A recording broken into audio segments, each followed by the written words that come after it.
27న జరగాల్సిన చలో విజయవాడ కార్యక్రమాన్ని తాత్కాలికంగా వాయిదా వేస్తున్నామన్నారు ఏపీ ఎన్జీఓ అధ్యక్షుడు బండి శ్రీనివాసరావు.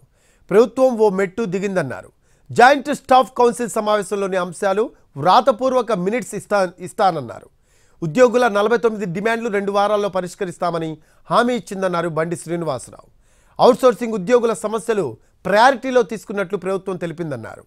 పెన్షనర్ల అంశంలో కూడా ప్రభుత్వం అతి త్వరలో ఉత్తర్వులు ఇస్తామని చెప్పిందన్నారు బండి శ్రీనివాసరావు.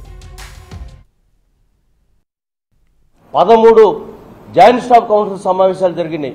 రిటర్న్గా ఏ రోజు కూడా ఇచ్చినటువంటి దాఖలాలు లేవు.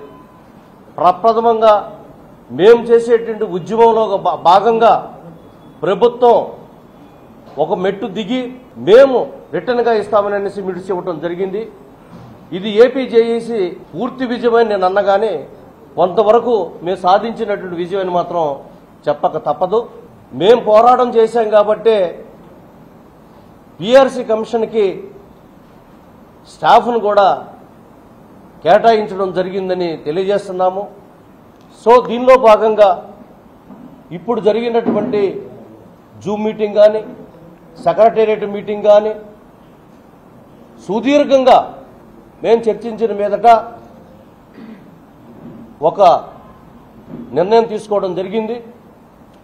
రేపు జరగబోయేటువంటి 27వ తారీఖున జరగబోయేటువంటి చలో విజయవాడ ప్రోగ్రాంని తాత్కాలికంగా వాయిదా వేస్తున్నాము.